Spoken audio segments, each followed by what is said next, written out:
Thank you for joining us for today's training, Serious Mental Illness in Nursing Facilities, using a 5-step approach to care, hosted by the Center of Excellence for Behavioral Health in Nursing Facilities.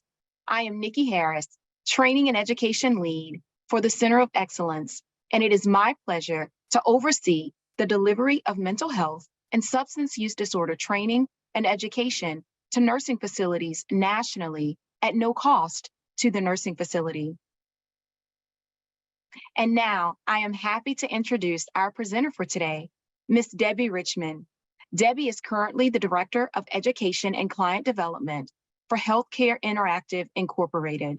Her 30+ years of professional career has been focused on senior services, primarily in the areas of program development, education and training for staff, families, and communities.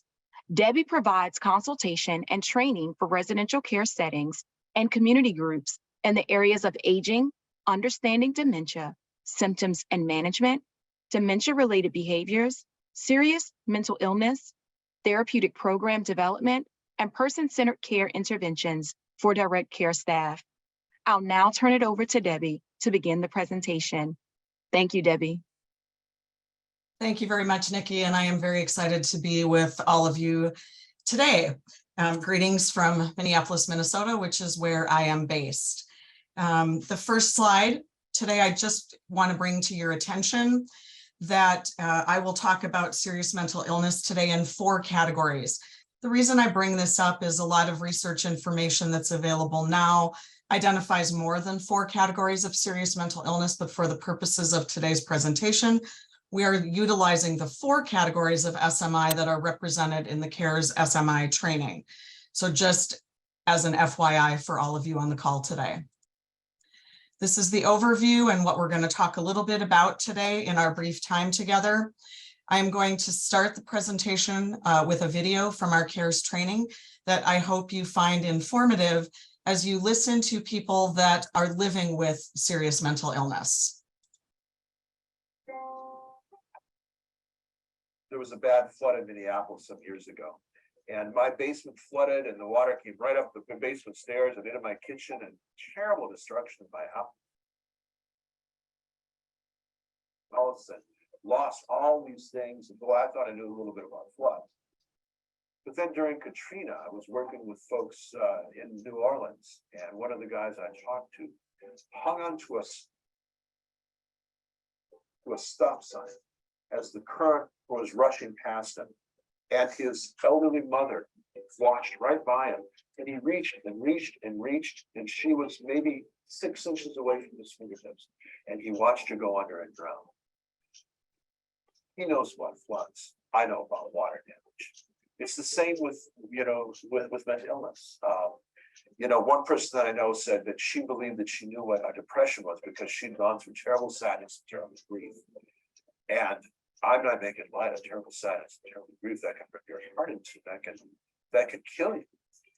But it's still not real clinical depression. Terrible sadness, even terrible grief, is a head cold. Mental illness brain disorders are pancreatic cancer. The difference now, like I mentioned, the first manic episode, I was not aware that it was getting manic. A second episode in 2006, I did not know. In 2009, I had another episode that was more heavily involved with, I guess, psychotic symptoms and psychosis and delusional thinking and thinking that I was receiving messages from God and symptoms that you see with schizophrenia. Auditory and visual hallucinations, and with that episode, it finally hit me one day that something was wrong, and led me to ask a friend to take me to the hospital. Is there a place I can go to learn how to be a person? Because I thought I wasn't a good person. I thought I was doing everything wrong. I thought that I didn't know how to live my life. I didn't know how to live with other people. Only to find out that once my therapist diagnosed me with the borderline personality disorder, I said, that's exactly what I do. I'm following everything it says as far as the diagnosis and the symptoms of borderline. But to know real sickness, like to know real cancer or cystic fibrosis or multiple sclerosis, or one of the mental illness brain disorders, schizoaffective schizophrenia, panic disorders, agoraphobia, depression, bipolar, ADHD. To live with one of those illnesses is to see death in the shadows. A serious mental illness is a brain disorder that has lasted a very long time and interferes with the person's ability to carry out their daily activities. Serious mental illness is classified when a person's disruption in their life is so severe that they really aren't able to function for some period of time. They need a lot of support and help to function. And or it's chronic, which means it goes on for many, many months or even sometimes years, or recurs. Mental illness can be seen as being on a continuum.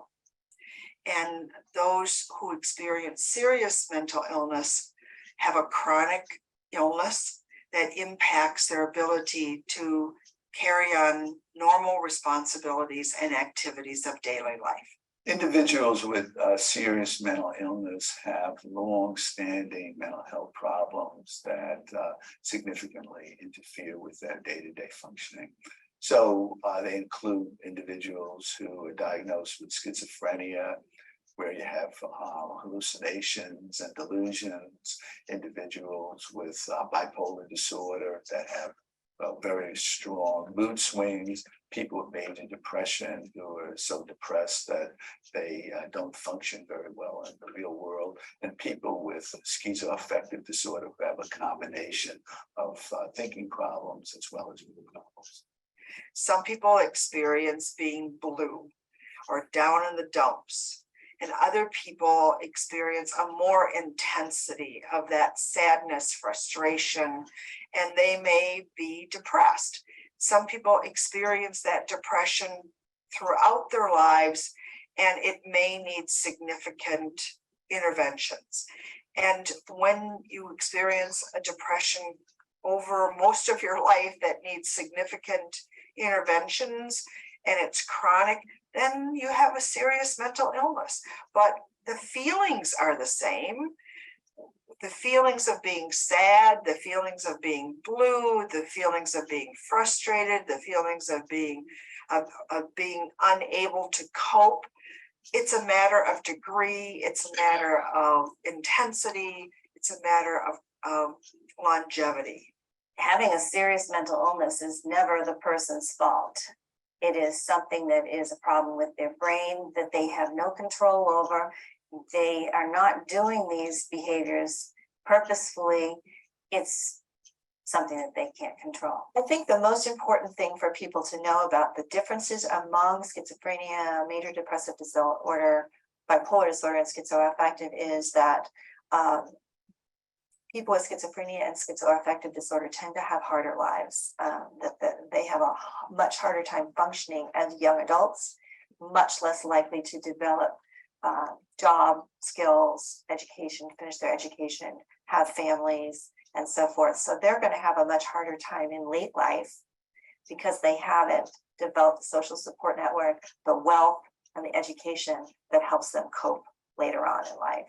Whereas people with affective disorders, like bipolar disorder and major depression, they may have a lot of life skills, and they may have had many periods of time in their lives where they were not ill and where they were able to accomplish a lot. About 10% of nursing home residents are affected by serious mental illness. The serious mental illness, it's thought of that at one time, perhaps 5% of the population in the community have serious mental illness.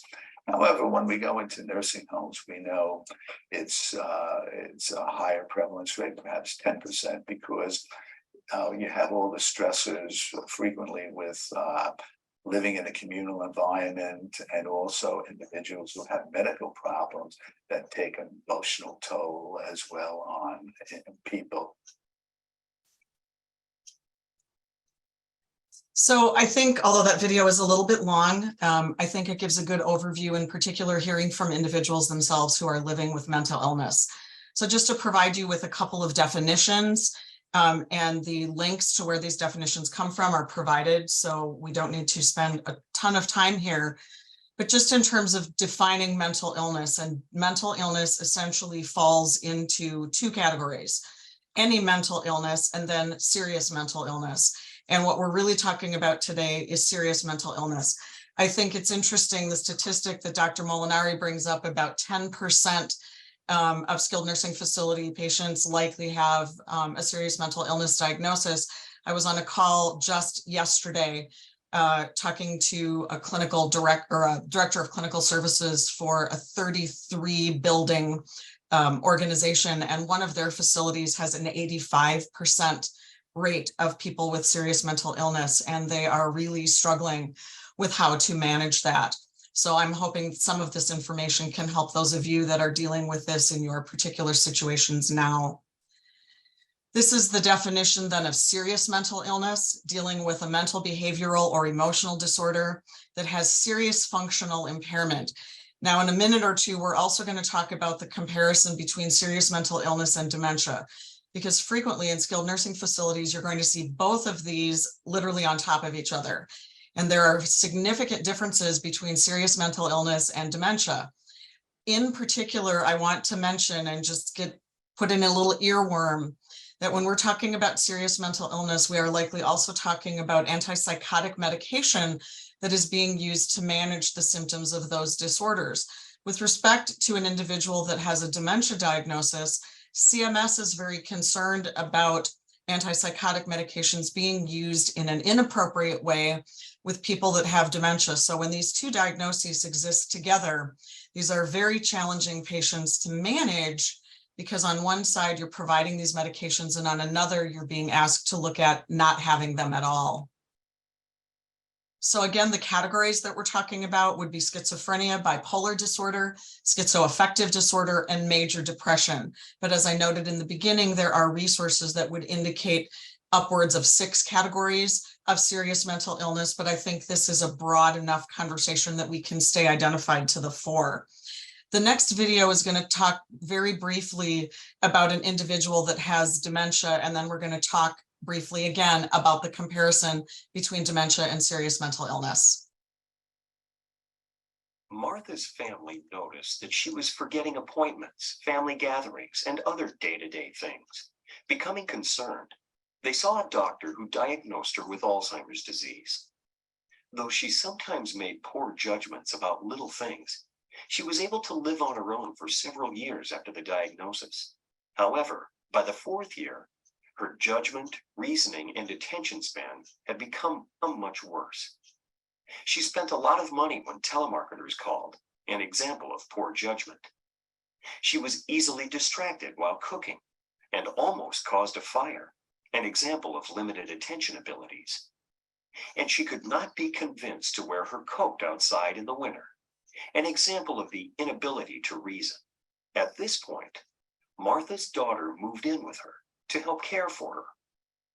Martha's daughter noticed that on some days, her mom could make an entire meal just fine and didn't forget a thing.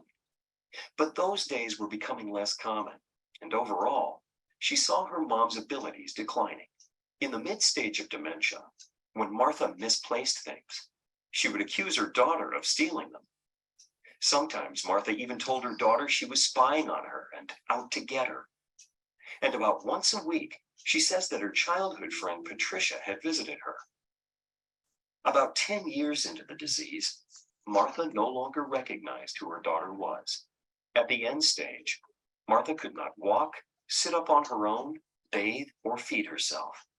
She needed assistance with all daily tasks. So looking at SMI and dementia side by side, serious mental illness, again, by definition, is that mental, behavioral, or emotional disorder that results in functional impairment. Now, we could have a discussion and talk about the fact that dementia, in essence, does the same thing. The difference with dementia is over time, that scenario gets worse and worse and worse. So ultimately, the individual with dementia is reliant on caregivers to do all of their care. In the situation of serious mental illness, these individuals, when properly treated and supported, can maintain their functional abilities. So they're not necessarily managed in the same way, yet could be living in the same situations, which becomes a challenge, particularly today in skilled nursing facilities and assisted livings that might have individuals that are elderly and then individuals that are younger with SMI. They may both have dementia, one may have, one may not, but it's difficult to manage these at the same time. Briefly talking about a recovery model. This is a tool that will help someone with serious mental illness. It's not a cure, but it's being able to manage their mental illness, and it's ongoing. Most individuals with any kind of serious mental illness, it's a lifelong condition, and there's no one way to do it. So the journey is different for every person, which also adds an element of challenge for professional caregivers. The recovery model includes hope, it includes healing, it includes empowerment, connection, it includes a meaningful role in life, and it includes being able to be accepted by other people, which sometimes for mental illness is quite a challenge. Patients in the hospital setting are in general, I think, pretty delicate time. They're vulnerable. They're afraid. Hospitals can be scary. For me, it's felt like being a prisoner. I've been in hospitals where the toilet in the room doesn't have a seat. It's dropped down. You know, you feel like you're in jail. This is getting better in some hospitals. There are some improvements happening, but in general, there have been limited visitation hours, and just the fact that you're on a locked unit makes you feel like you did something wrong, and it often feels like something is your fault, like you messed up, and that's not true. So talking about the 5-step approach that was referenced at the beginning of the session today, the 5-step approach is the word CARES. And whether you go through CARES training or not, this approach is really something that can be utilized with many types of interactions. That C is the big one for me, which is connect. When you are interacting with someone, talking to someone, trying to get them to do something, you have to connect. Healthcare today is so focused on task that if you don't have a connection, it's going to be very difficult for you to get done what you need to get done. And that can be very challenging when staffing issues are so rampant right now. Time is an issue. How do you get everything done that you need to get done? So that connection, what do you know about the person? What do they like? What do they dislike? Think about that for yourself. If I were visiting with you one-to-one, how would I connect with you? What would be important for you to know? Something at the end of this presentation you'll see is something that you would want to know about me. There will be a little visual cue of something that is very important to my life. And it would be an important thing for you to know if you were taking care of me. Assess the behavior. How is an individual responding? What kind of day are they having? Good day or bad day? I told somebody yesterday I was having a Monday on a Tuesday. That's going to be the same kinds of things with residents that you're taking care of. What are they telling you by their behavior? They don't even necessarily have to say anything. Watch them, observe them. What are they telling you? Respond appropriately. If somebody's having a bad day, don't approach them with something you know is going to make that day worse. Think about your actions. And in particular with serious mental illness, when we talk about empowerment, these people need to feel in control and they need to feel empowered. They're not going to do that if somebody comes into the room and immediately assumes that they're going to be okay with taking orders from them, because chances are they're not. Evaluate what works. What works with an individual and what doesn't work? And are there things at certain times of the day? Not everything works the same way. Not every intervention works with the same individuals. It's important for me to evaluate, but it's more important for me to tell other people. If I find something really successful, I need to share that with other people. And that's everybody on the team. That's not just the clinical staff, it's the housekeeper, it's life enrichment or activities, it's physical occupational therapy, whoever might benefit from that information. So it's important to think about all of that when you're working directly with folks that have serious mental illness. diabetes and heart failure, we give people medicines that keep them stable. The treatment for mental illness is us, the caregivers. When a staff, like in this building, understand that how I interact day after day is their treatment, it's the most important part of their treatment. It, I think, changes our dynamic as caregivers, and it alters our expectations of what we come to work to do. We come to work to communicate, evaluate, respond, look at the effectiveness of our approach, and then share that amongst other treatment agents, our fellow caregivers. Hi, Vicki. Yeah. Michael, I have your meds for you. Okay. Are you comfortable today? Yep. Good. I see you got your Viking sweatshirt on. Well, I introduced myself and asked her how she was or how she is today, and asked if she was having any pain. Referred to her sweatshirt, just made some small talk with her. I talked to her about the things that she likes that Never brings her change. mood up. All right. Versus just walking in and giving her meds. If I make some small talk with her, she enjoys that, and she'll open up and respond and smile more and down the hatch. She's in a good mood and she's not having any pain. She looks very comfortable to me right now. She looks good. She's pretty much herself. I don't see any depression at all or sadness, or there's days when she is sad and she'll get a little weepy. I haven't seen that lately. You want this water? Thank you, no. Okay, I'll get rid of it. On a day when she's more sad, she'll kind of put her head down and respond slower. She's not upbeat, and she procrastinates a little bit.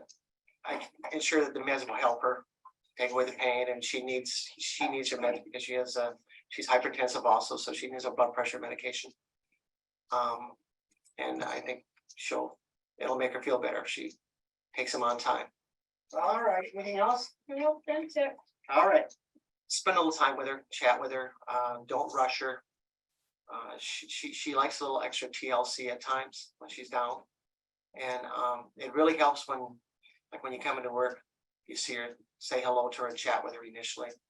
It makes her feel comfortable and more at ease, and she feels that people care about her more than just if you just walk by her and don't say anything. So that helps a lot with her. And you kid around with her. We joke around with her and just try to make her feel at home. Talk to you later. I would share that she's in a good mood today and she's comfortable at this time. It looks to me like she's going to have a good day. There shouldn't be issues. She denied having any pain, so she may ask for a pain med after supper, but I don't think she will for a while. Because she looks comfortable and happy. So I hope some of this information was helpful for you in giving you at least some basic background information about serious mental illness and how the CARES approach, that 5-step approach, can really be beneficial to working with someone that has serious mental illness. And it can enhance your ability to be a better caregiver or to have your staff be better caregivers. And also it will create a little bit less stress for them, obviously, when they're having a more positive interaction with that resident. I just want to thank you for your time and attention, and I want to thank Nikki and the Center of Excellence for the opportunity to talk with all of you today, and I hope you all have a great rest of your week.